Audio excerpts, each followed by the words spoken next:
Good morning. Good morning. Welcome to the Science Mind class. I'm Dr. Petra Weldis, and we're here in Dallas, where it is pushing 105 virtually every day. Whew, man. I know it's hot everywhere, but holy moly. So we are making our way through the general summary. We're on page 415, 416, and there are some fabulous things to look at in this particular section of the general summary. Every once in a while, in the middle of being terribly rational and trying to really make us understand, Ernest Holmes waxes poetically, which I think is really great. So this is the second full paragraph. No good can come to us unless it makes its advent through the center of God consciousness, which we are. Not because, like, God thinks about it. No good can come to us unless it makes its advent through the center of God consciousness, which we are. The hope of destiny, our destiny, the hope of destiny is latent in the slumbering thought, and genius lies buried until the attention is winged with love and reason. Love and reason. Not just heart, not just head, but head and heart combined. We have to stop this nonsense about thinking that they're separate.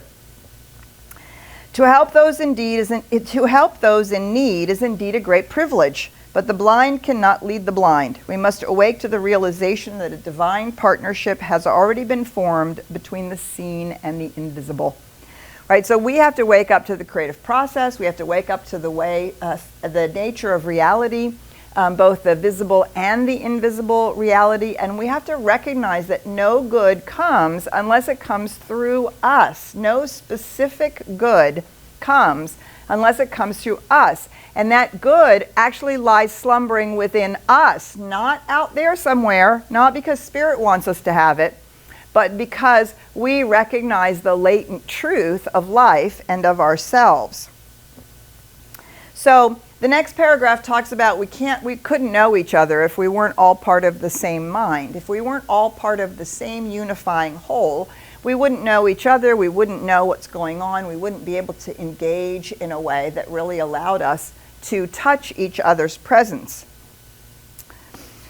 But the next paragraph, our own presence and our consciousness of the presence of the physical world around us, right? Our own presence and our recognition of the physical world around us implies the necessity of a universal intelligence which coordinates everything into one complete unity.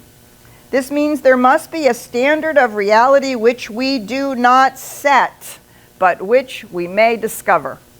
So one of the things that I have realized in the last however many years I've been teaching the science of mind is in the increasing emotional intelligence and psychological understanding that we have, thanks to all the self-help magazines and all the self-help various shows, is that we have become very aware of how much of reality has to do with our perception.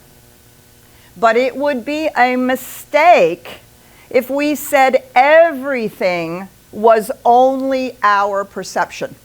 That would mean that nothing else exists but us, which is nonsense because we aren't the universe. We aren't the center of the universe. We are a center of the universe. And there is a standard of reality that must be available to us, which we do not set, but which we may discover. So again, the other thing that we often hear, which is a somewhat typical Eastern idea, is that we can't actually understand the nature of reality. This too is nonsense. We can, of course, understand it. Can we comprehend it in its infinitude? Well, of course not. But you also can't comprehend an infinite number line, or the fact that there are so many number lines way beyond the positive and negative number lines. It's mind-boggling, right? And then so it's not that we can't understand the nature of reality. We can certainly understand the idea of an infinite set of numbers. We just can't necessarily grasp it in its totality. But we can discover that this reality which we have not set, we can actually discover it. And we must. One of the first discoveries so the next sentence is really important. The next sentence is the ultimate paradox of the co-creative process and of the nature of reality. It's like he makes it like a throwaway sentence. It cracks me up. One of the first discoveries we make is that living in a mechanical world, we are still spontaneous individuals. Living in a mechanical world, a world that is governed by a universal intelligence, we are still spontaneous individuals. So he's going to parse that out. The physical universe is always mechanical. The spirit is always spontaneous. So these are the two pieces. And of course, as we've gone through the book, we know that in the Science of Mind, we talk about presence and principle. They are inextricably linked. You cannot focus only on presence without working with principle, and you cannot focus only on principle without recognizing presence. Love and law are the other two words that we use. Presence and principle, love and law. Two sides of the unity. The one mechanical, the other spontaneous. So how is it that we are spontaneous individuals? How is it that we are spontaneous individuals living in a mechanical universe? And what does that mechanical universe mean but this universal intelligence operating through law? Into this world, this idea where spirit is spontaneous and the law is physical universe and the law is mechanical, into this world we project an idea of ourselves as personalities. Since this action is spontaneous, but at the same time subject to the reaction of the mechanics of the universe, we may or may not be reflecting freedom, happiness, and apparent wholeness into the law. So we cannot actually say that everything that is happening to us is good, or is supposed to happen, or is somehow spirit intended. Because we may not actually be reflecting freedom, happiness, and apparent wholeness into the law. Personality is bound to its objective form only by mechanical laws, two mechanical laws. This is necessary, else there could be no self-expression. The way personality uses these mechanical laws, whether consciously or unconsciously, depends upon a realization of its right relationship to God, humanity, and the universe. Right? So the question is always only whether we are consciously aligning ourselves with freedom, happiness, and wholeness. It's always there. It's the underlying truth.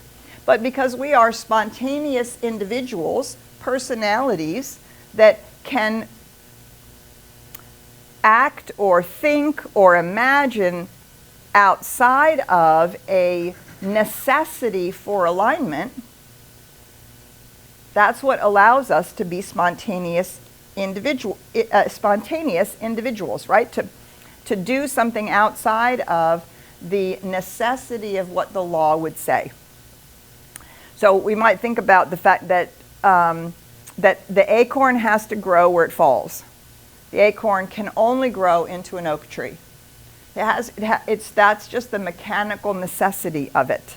And so an acorn can't pick itself up and walk someplace else and decide it needs a better place to grow. Nor can it say, I think I want to be a sequoia tree. Right? It's spontaneous in its inherent nature, the law of growth, but it's mechanical in that it has no options but to be as it was originally designed. We, unfortunately, can be very much different than we are originally designed.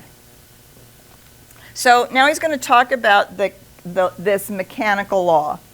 The chief characteristic of the subjective law is that it is sensitive, creative, and can reason only deductively. Being the very essence of sensitiveness, it is compelled to receive the slightest impression of thought. Being creative, it is compelled to act upon this thought, and being deductive, it cannot argue back or deny any use of it that may be made, right? So it's ultimately sensitive. So even though we do our spiritual work in the morning, and we affirm, I'm happy, I'm healthy, I'm whole. And then we have those significant moments during the day where we fall into, oh, this isn't working. Oh, my life just isn't working. Oh my God, everything's terrible. Do you see, the law is sensitive to these two things and is responsive to the slightest impresses.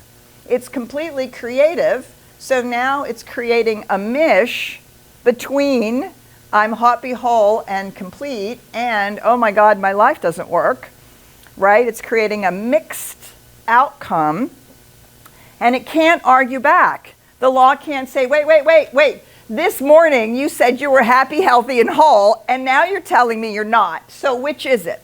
Or the law can't say, look, this morning you told me you were happy, healthy, and whole, and that was the truth about you. So I'm going to ignore this other thing that you're saying. Or it can't say, you shouldn't be thinking this other thing. Why don't you just stick with the fact that you're happy, healthy, and whole? You should just stick with that because that's your nature. The law can't say any of those things. It cannot argue back. That's what it means when we say in the science of mind that the law reasons deductively. A equals B, B equals C, therefore A equals C, period. There's no opportunity to ask even, did A actually equal B? Did B actually equal C? But if that's what you tell me, A equals B and B equals C, then A must equal C, period. There's just no question about it. So the law is sensitive, creative, and reasons only deductively. Now, here comes the kicker. Here comes the kicker. You should mark this paragraph in red, in exclamation points. If someone should ask whether or not God or spirit or life or the universe has any intention for them, the answer would be that the only intention that life or God can have if we are an individual would be to let the individual alone to discover themselves. In this discovery of the self, we impress the law, which is sensitive, creative, and can deduce only, with the images of our own belief about ourselves. And the law creates a form around these images. So what this means is you can't really ever say, this is what Spirit wanted for me, or this is what was supposed to happen. No, well, it's only what was supposed to happen because it's actually the outpicturing of what we ourselves have impressed into the law. If we like it, great, we get to take credit for it. If we don't like it, great, we get to take credit for it. And we get to allow what's out here to be feedback to what's in here and what's going on, both our individual consciousness, unconsciousness, subjective consciousness, and of course the part of the collective that we are absorbing and participating. So this is a really powerful chain of reasoning that he builds in these paragraphs and reminds us about why we can understand and use the creative process and how we're using it and how important it is for us to remember that it's not the will of the universe or of God or spirit. It's not the will of that which is determining how much joy, happiness, good we are experiencing. It is our alignment, our understanding of ourselves. And the more that we continually affirm our limitation, our humanness, how hard it is, how difficult, the more that we are standing in our own way. And the more that we do the spiritual work to align with spiritual truth, the more that truth absolutely shines through our very lives. This is one of the most difficult things I think it is to really comprehend in the science of mind. When we say we're spiritual beings having a human experience, right? The human experience is predominantly of our own making, which is both an individual making and a collective making, right? As we live in a social state and we live in families and we live in cultures, right? We're collectively creating things and we're individually creating things.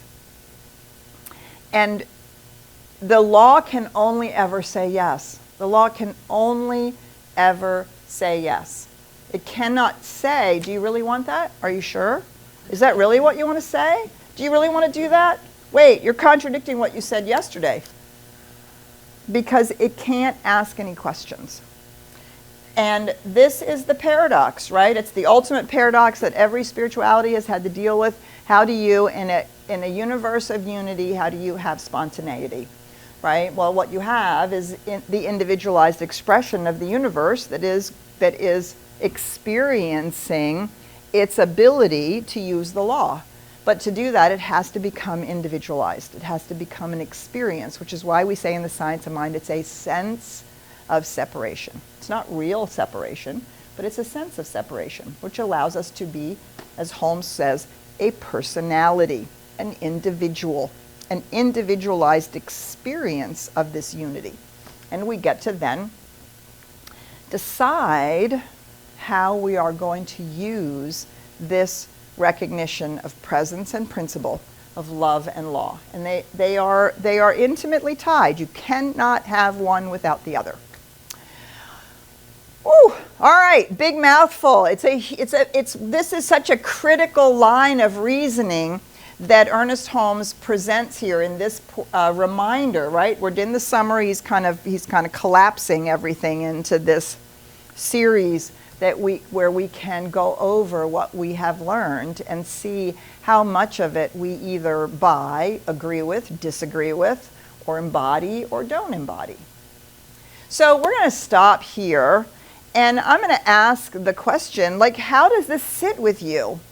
What part of this is exciting or freeing, and what part of it doesn't work or makes you or is challenging for you? And let's see how this all lands and how you are taking it up. So we're going to turn to Ryan, say good morning, Ryan, and see what's going on. Well, good morning, everybody here in the room. Hi, how you doing? And good morning to everybody online who's watching us via Zoom or on Facebook Live. We appreciate you for joining us, and this is an interactive discussion. So we love your participation, and as Petra asked the question, we'd love you to participate. So there's a couple ways that we do that for everybody here in the room. This morning, I want you to raise your left hand. That means we have to remember which is our right and our left, right? I know it's early in the morning, everybody. Now I want you to wave to a neighbor. Hello, neighbor. Hello, neighbor. Hello, neighbor. All right.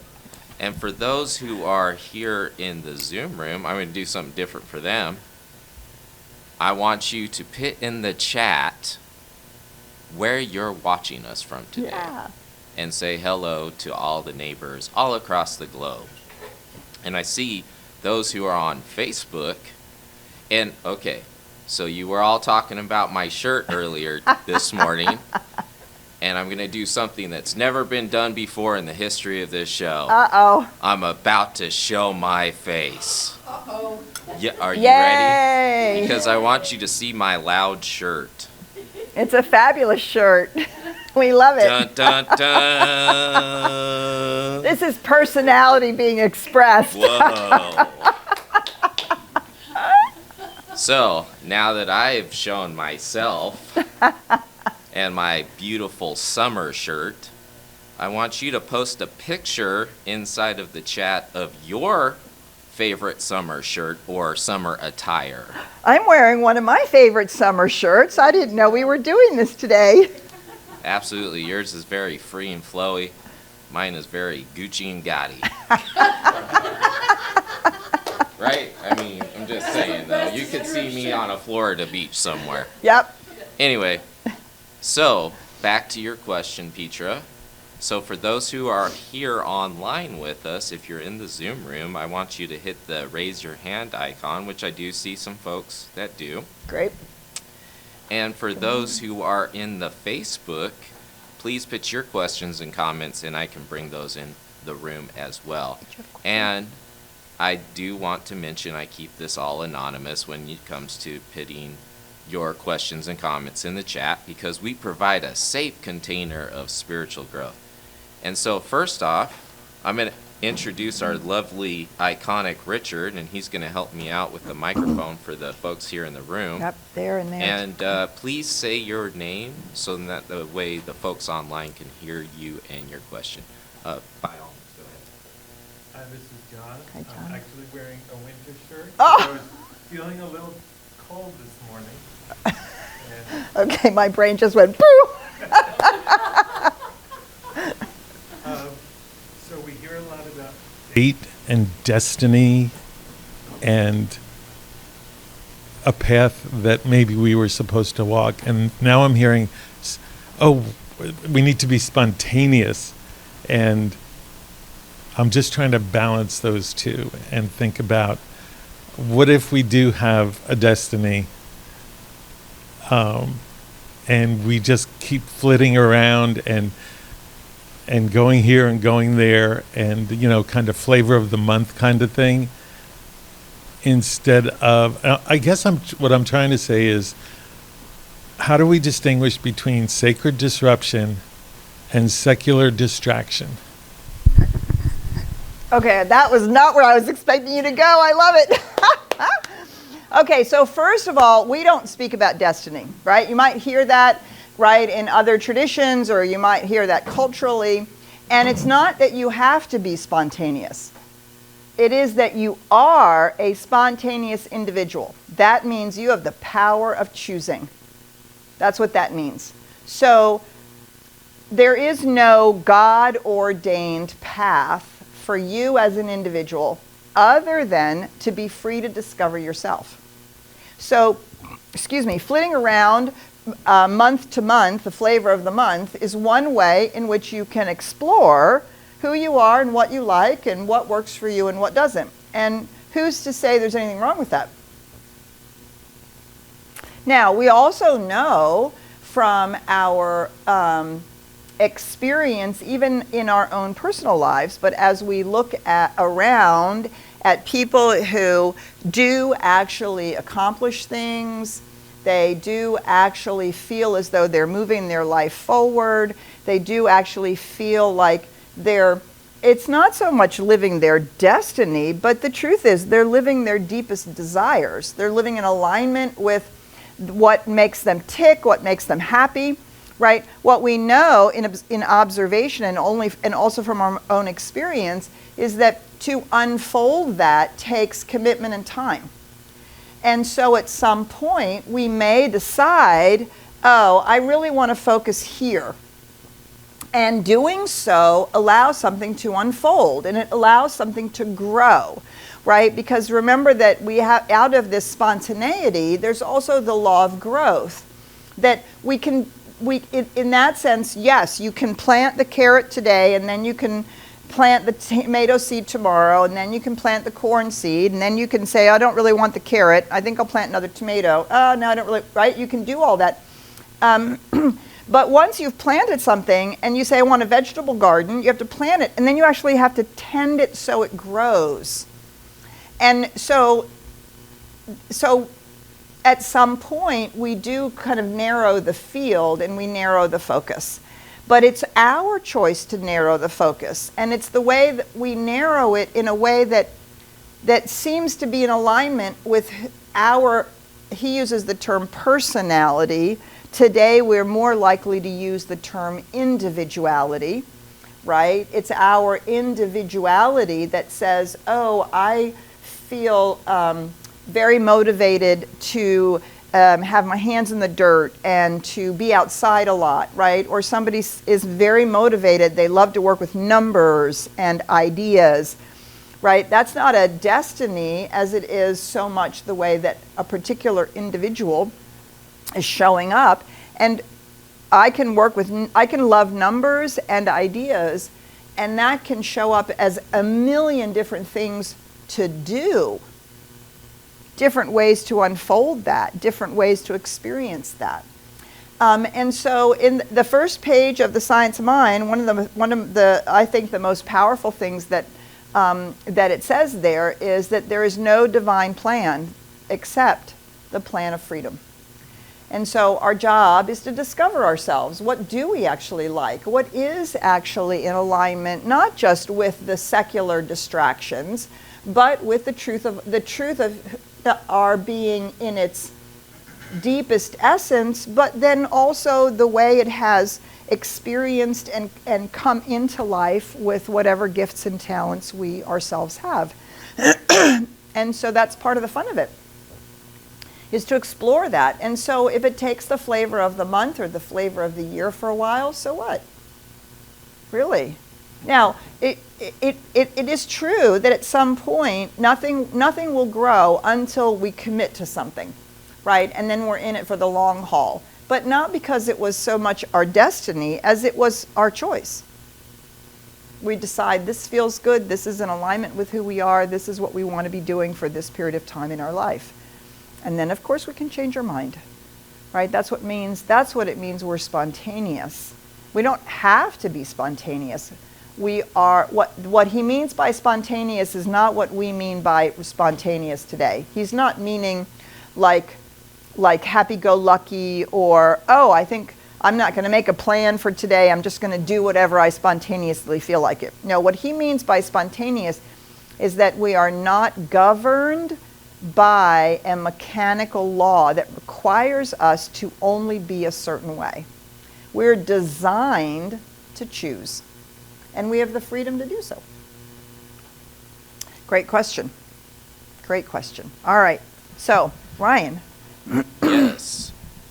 I see Dennis with his hand up. So, Dennis, I'm going to go ahead and ask you to unmute yourself and join the conversation. Good morning, Dennis. Good morning. I tell you, and this is why I keep coming back to class. I want to mention this to everybody. I've been doing this class with you regularly since you started doing it again several years ago. You started out in the sanctuary. And I was blessed enough, I guess, on the second time around, we're going through it, and all of a sudden I thought, don't even remember talking about this before. Right. Okay, this first paragraph on page 416, man, that whole paragraph, it is powerful. It is powerful. It is. And I just wanted to share that quite some time ago, when you explained about how, okay, right here, right now is actually history. Okay, when you explained that, I came up with an affirmation for myself. I just thought of it this morning when you read that paragraph.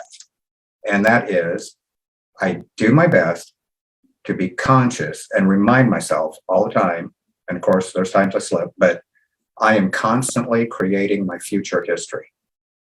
Ah, I love that. It's a twist. It's a play on words. It's a play on words. Yes. But this is what I'm doing. I am constantly creating my future history. This is what the first paragraph on page 416 kind of sort of points out. I love that. That's awesome, Dennis. Thank you so much for sharing us with us that. That is very cool, and I love the idea of future history. It's completely true, right? And you also say something important. This is why I tell people you have to be in classes. You have to take a class a minimum of once or twice a year, even if you've taken all the classes. It doesn't matter because you're different, right? The book looks different. You're different. You hear different things. And I will tell you that every time we go through this book, every single time I see things I haven't seen before. And it's like, wait, what? Did it get rewritten while I wasn't looking? But because different things are available to me, they jump out at me, I'm understanding something new, and all of a sudden things that were like, yeah, whatever, all of a sudden they take on a profoundly different meaning, which is why it's so great to keep coming back to it and to keep mining it for the richness that is here. And of course, the richness that we bring to it. Because we're also deepening science of mind as it is deepening us. So that's great. Thank you so much, Dennis. All right, Ryan, I'm coming back to you. Yeah, so we have Connie here with us, and then I do have a question that I want to ask. So okay. Connie, do you want to go ahead and unmute yourself and join the conversation? Good morning, thank you. Good morning, Connie. Hi. Wow. I thought I knew a lot about this stuff, but I was listening to a program yesterday on minimizing limiting beliefs. And then I realized, I say to my friends these days when they say, "How are you doing?" I say, "Well, I'm having both challenges and miracles." And it's true, but the challenges keep coming because I keep affirming it. I'm having challenges and miracles. This stuff really works. So that's a limiting belief. Yes. And what I have to do is stop it. And Yes. I'm experiencing miracles and things are going well, and Yes. leave out that other one. And I had no idea until the challenges just kept coming. I thought, ay, this is what I'm doing. Yeah. Beautiful. That's so great, Connie. I'm so glad you had that awareness, right? And that's a perfect example of the law not being able to say, Connie, look, you're having miracles. Could we just stop with the challenges? It just takes the impression. Now, this does not mean that when you are in a challenge, you shouldn't go to one or two really trusted people. You get to vent your feelings. You get to talk about it, right? But it's the constant, what you said, every day you're saying the same thing to all your friends. That's when you know you're actually repeating something that the law is picking up. So we don't want to deny our human experience. What we want to realize is that when we've told that story to the third person, we are no longer telling it to work on it. It's now become the story we're telling, right? And that's unraveling whatever work we're doing to the contrary, whatever work we're doing in terms of making more miracles in our life. So what a beautiful thing to experience and to recognize, Connie. Thank you so much for sharing that. And there are so many subtle ways that we do this. It's really amazing. So pick your trusted confidants. Let them be the ones who can hold the space for you when you need to just share or vent. And then be thoughtful about how you're describing your life and how you're thinking about it to yourself. This is why in the Science Mind we say, look for the good and praise it. It doesn't mean that bad stuff isn't happening. It means that we're looking for the good and praising it. We're giving it our attention and energy. And what does the law say? Oh, it says yes. Thanks, Connie. All right, Ryan. So for this next question, I'm going to kind of paraphrase it because I've seen it come up in the chat here a couple different ways, but Okay. it's kind of coming to the same crux. So I know that my own personal experience, I'm an expert in all of this, right? And I'm perfect in every way. However, y'all have your experiences and your visions going on, and that seems to somehow affect mine. So, with my own personal vision for life, my own co-creativeness, there's this sense also that I can't control past beyond what I can do. And there's this holding on that I want to try to do because I want this vision. I want this clarity to manifest itself, right? Mm-hmm. So the question revolves around this. How can I release that wanting of to control what other people do around me? Okay, what you said was you were holding on to the vision, and now you're asking how to release what other people are doing. Those two things are not the same. So I'm not sure what question it is you're asking me. Because what I heard at first was, well, I don't want to hold on, I don't want to be holding on. Yes, you do actually. You want to absolutely be holding on to your vision in spite of, despite of, and in the face of whatever's going on around you. Because the law can only say yes. And so, by God, hold on to the vision. Absolutely. Beyond the shadow of a doubt, keep holding on to the vision, regardless of what's happening. Because you are giving a consistent message to the law. Now, controlling other people, it really has nothing to do with them. It has nothing to do with other people. It has to do with the law. The law is the one that is creating the outcome. And so our task is, our spiritual task is to a certain extent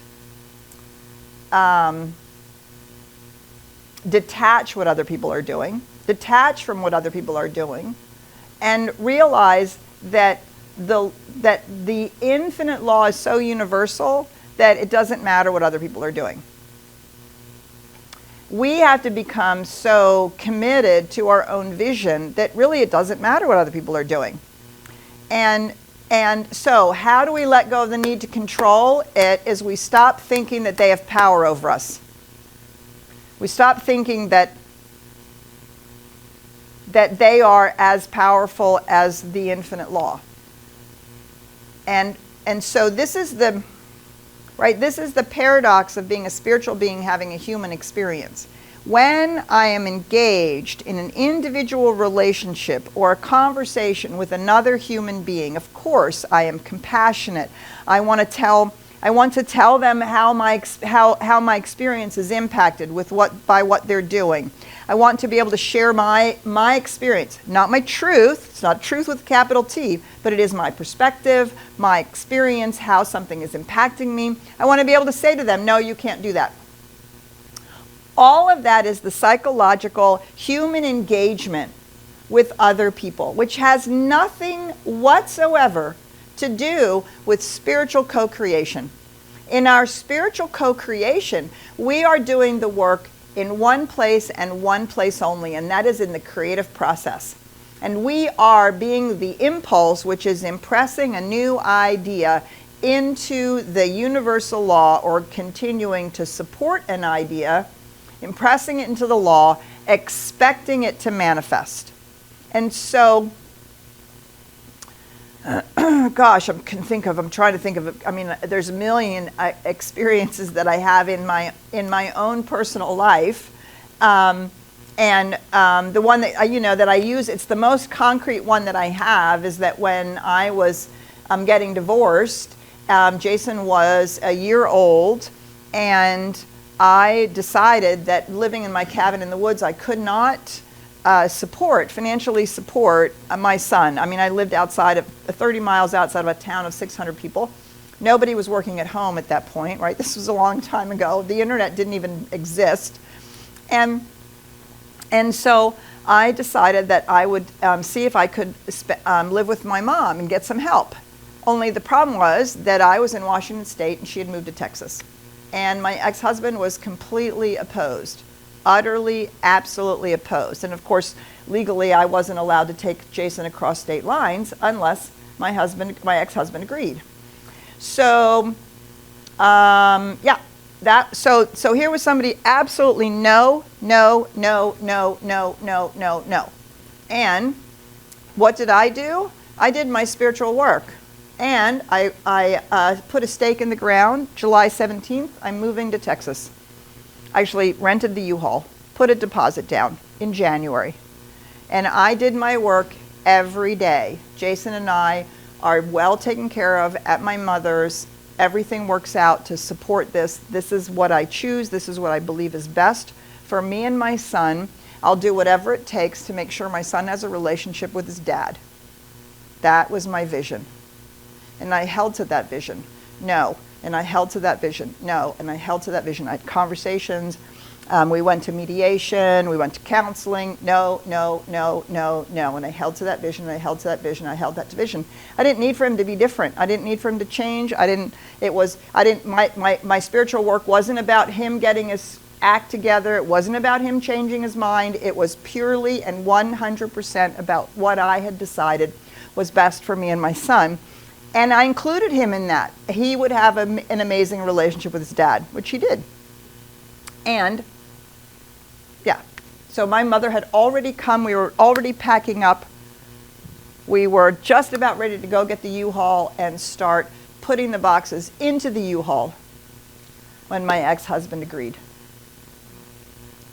Out of the blue, agreed that I could do that. And then we negotiated, the ways in which I would make sure, while Jason couldn't travel on his own, the ways that he would be able to keep having his relationship with his son. We negotiated a number of things.